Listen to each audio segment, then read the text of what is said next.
Did you force yourself on me? I silently nodded in response to the question from my beautiful CEO, Emily Roberts. No way, that's disgusting. Get out of my sight immediately. She shouted at and insulted me. I was thrown out of the hospital room. I never imagined that saving a life would make me so hated. A few days later, I was called to Ms. Roberts' office, where she glared at me from her desk. You don't think you can get away with what you did, do you? How do you plan to take responsibility? I understand. I'll take responsibility and quit.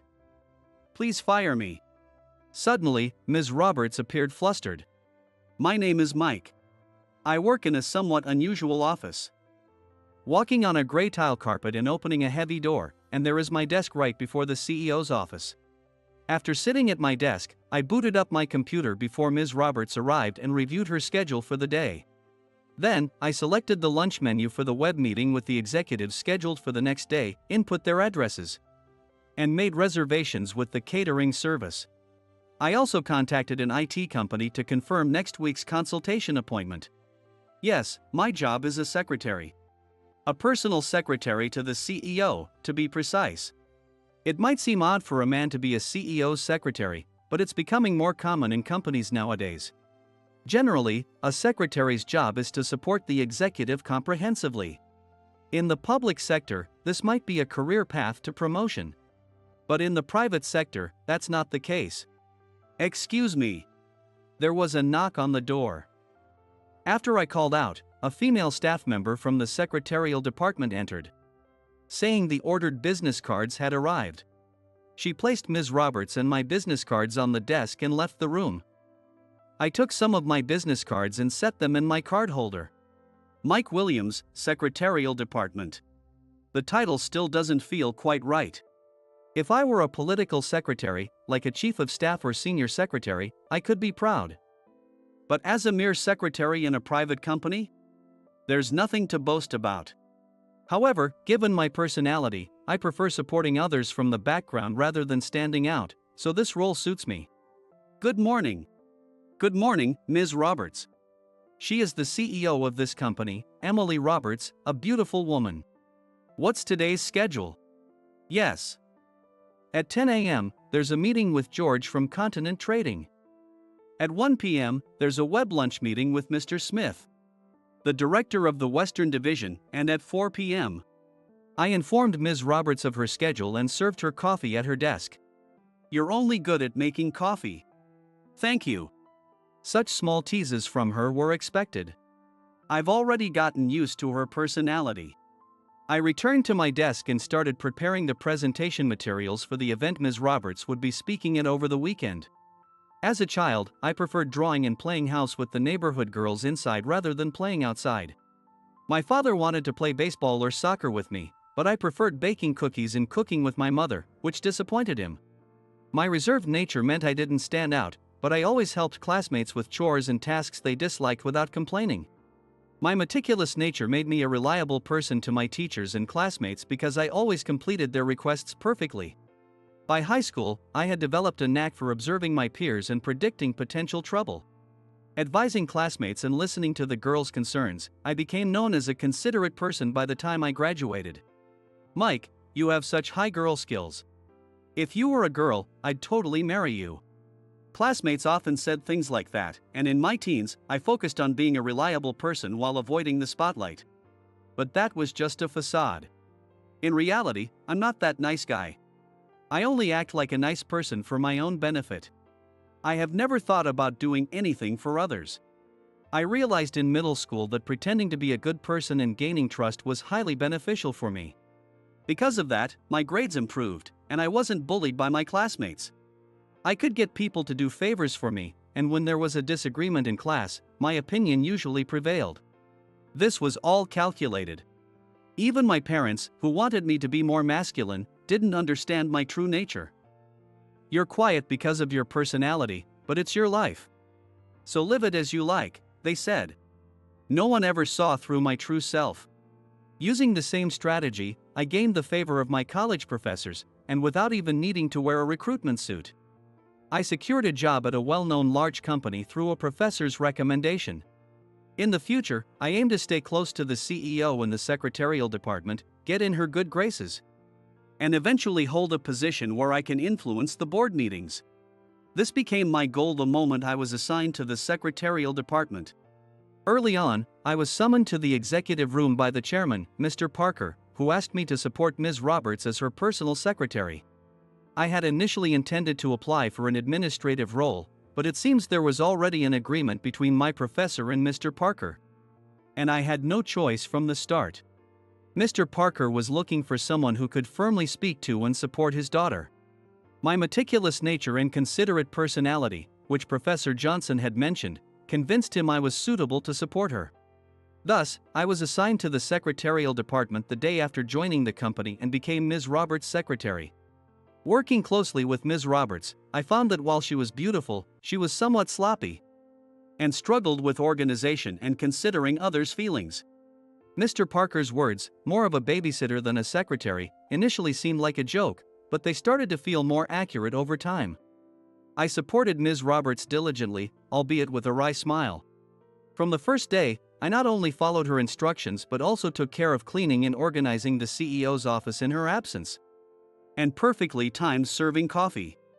I studied other CEOs' behaviors and learned the necessary skills for an executive, such as how to communicate and present oneself to external parties.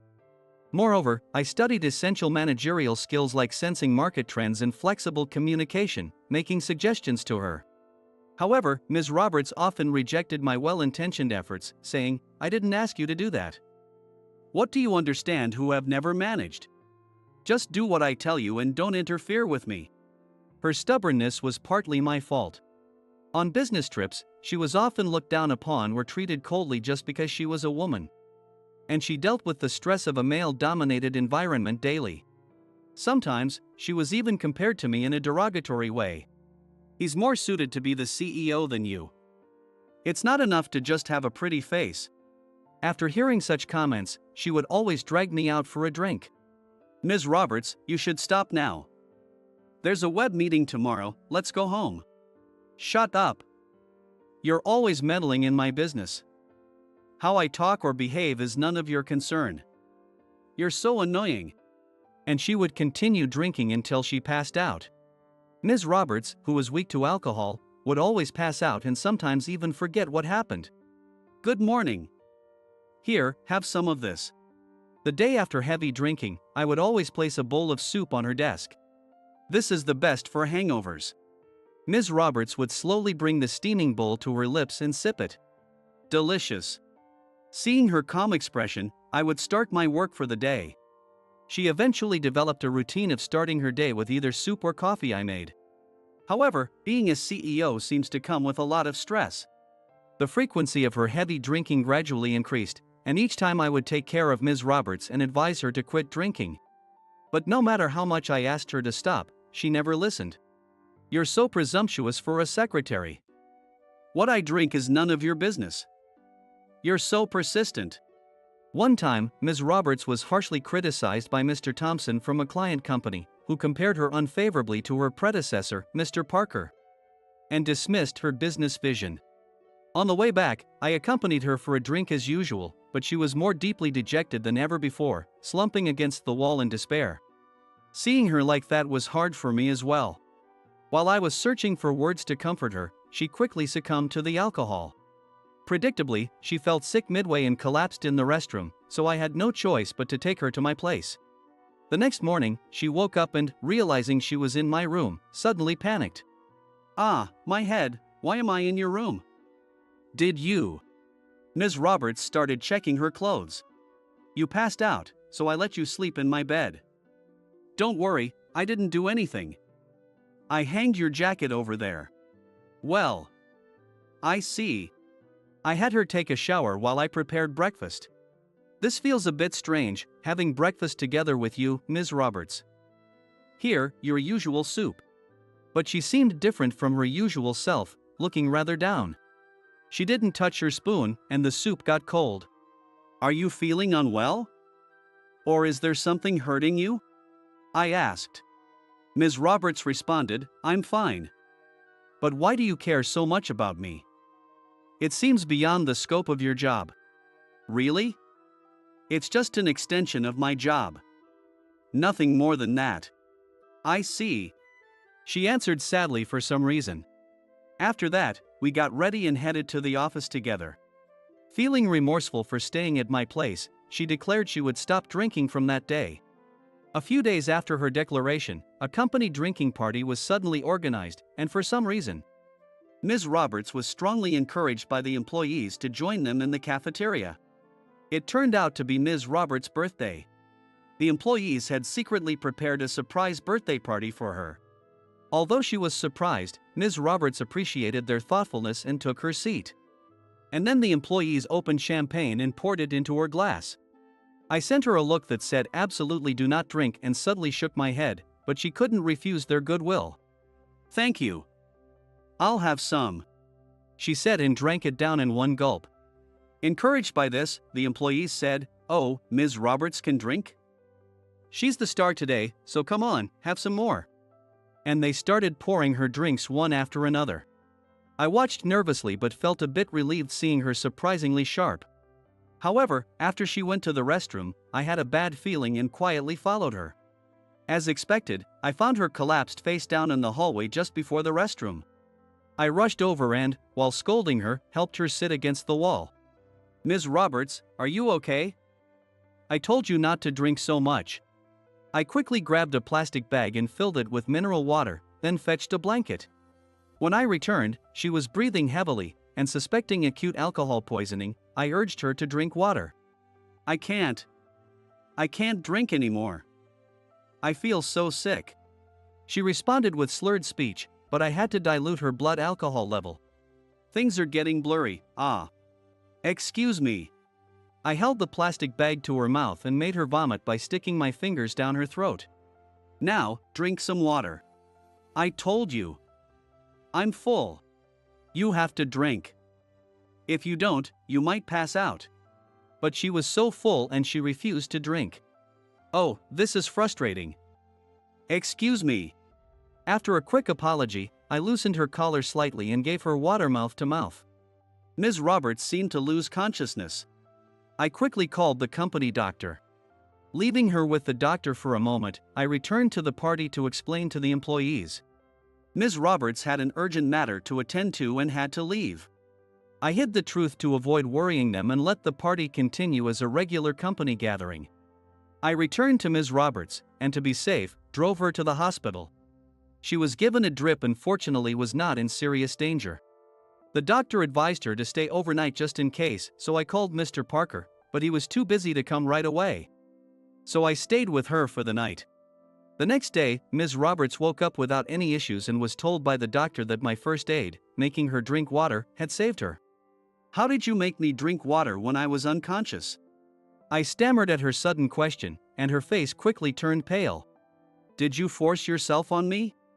Faced with Ms. Roberts' intense gaze, I looked away and nodded yes silently. "No, that's impossible. Disgusting. Get out of my sight right now." Shouting and throwing a pillow at me, she chased me out of the hospital room. Why am I being treated so unfairly when I saved her life? This is what's really impossible. I muttered angrily to myself as I quietly left. A few days later, Ms. Roberts was discharged and went on a 3-day business trip, leaving me on standby at home. Mr. James prefers lighter meals than this menu. Also, since this place is popular, you should make a reservation 3 days in advance. Thank you, Mike. You really know everything. 3 days later, back at the office, I supported the female employees in the secretarial department until Ms. Roberts returned. In the afternoon, I was summoned to the CEO's office. When I opened the door, Ms. Roberts was waiting with a stern look on her face. I stood in front of her desk and asked firmly, "What can I do for you?" After a brief silence, Ms. Roberts spoke. "You don't think you can get away with what you did, do you? How do you plan to take responsibility?" Responsibility? "Ms. Roberts, I performed a life-saving act because you were at risk of acute alcohol poisoning. It's your excessive drinking.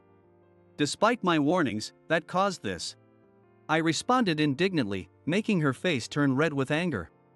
Still, forcing water into an unconscious woman with mouth to mouth is disgusting. Being called disgusting made me angry, and I replied sharply. Let me be clear. My job is to support you. Protecting your life is part of that duty. There was no other way to get you to drink water. Can you swear that's the truth? Only you know what's in your heart. You could say anything. Frustrated by her misunderstanding, I was fed up. If you can't trust me, just fire me right away.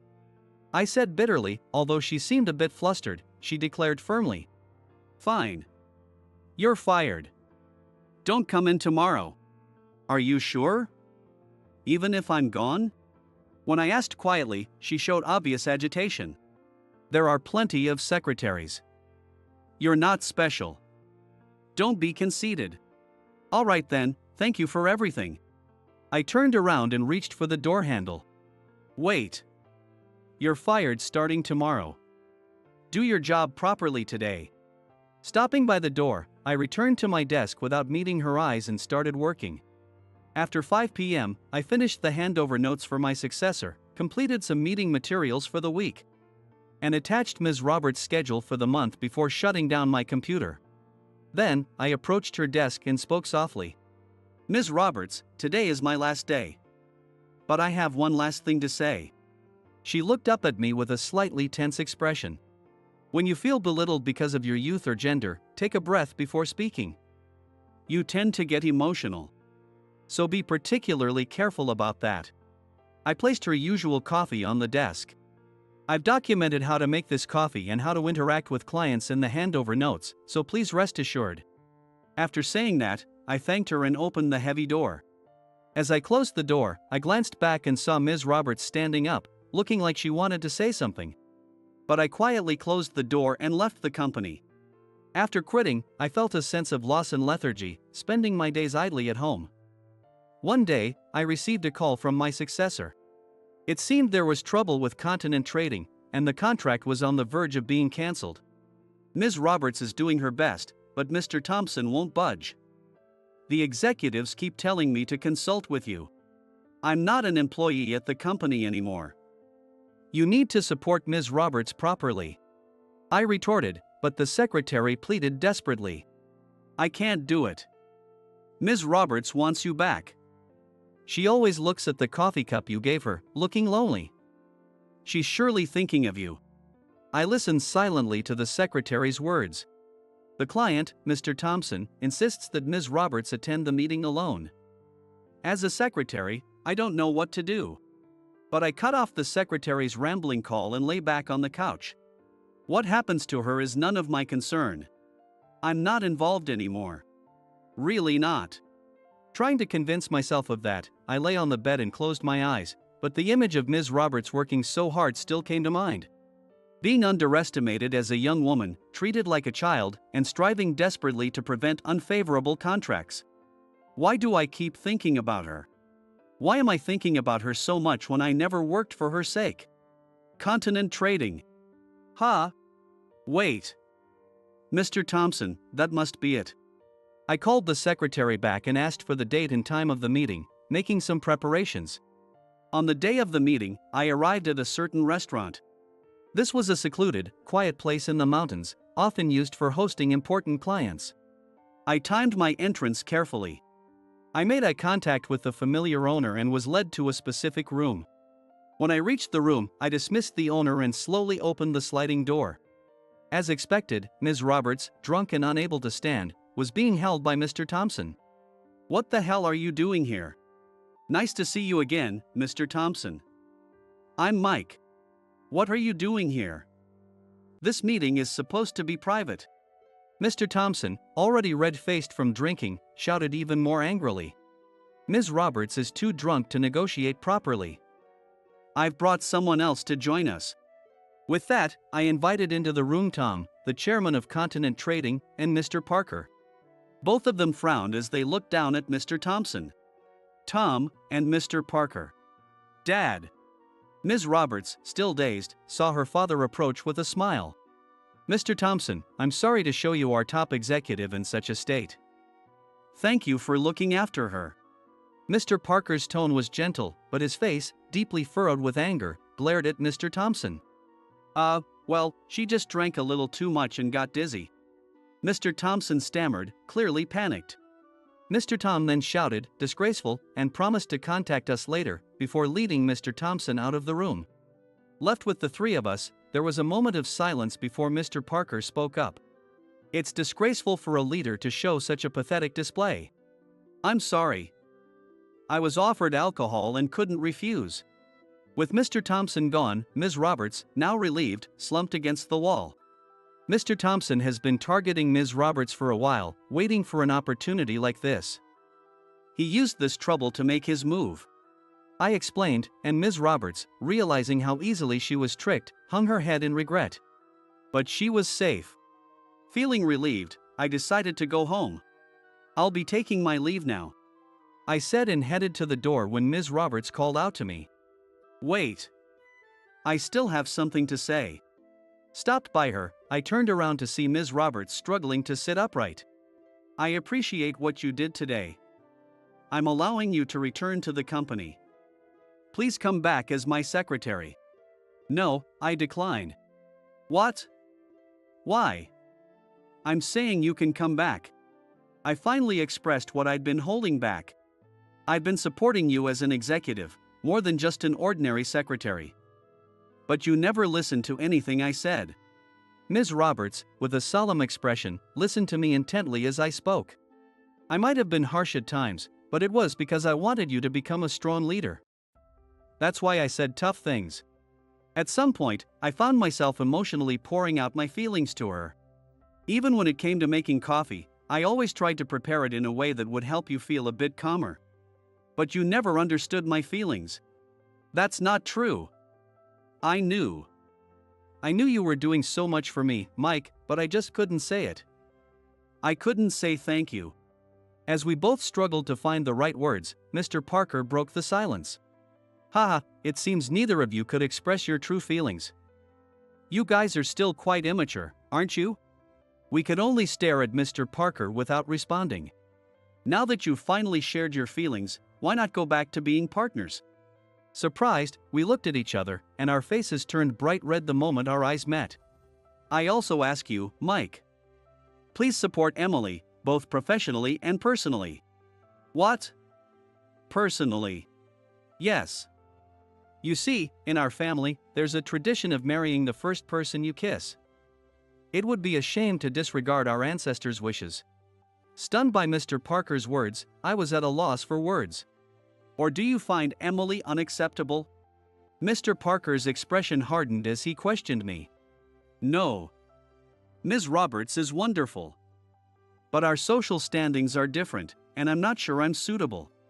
I hesitated, but Ms. Roberts quickly interrupted. Looks and family background don't matter. I want you by my side, Mike. Her eyes seemed to glisten with a hint of tears as she looked up at me. Emily has said it herself. Please continue to support her. She's been so down since you left. She needs someone as reliable as you. But I knew Mr. Parker was asking because I was her first kiss. While I struggled to find an answer, Mr. Parker suddenly spoke again. Oh, don't worry about the family tradition. It's an old story, and it's no longer relevant. That's not the issue. I turned to Ms. Roberts. Emily, do you really want me? I sat beside her and gently asked. She nodded quietly yes. Then I leave her in your care, Mike. With a smile, Mr. Parker left the room, leaving us alone, both feeling a bit embarrassed and sharing a small, awkward laugh. Ms. Roberts, Mr. George from Continent Trading is on the line. How should I handle it? Tell him I'll call back in 30 minutes.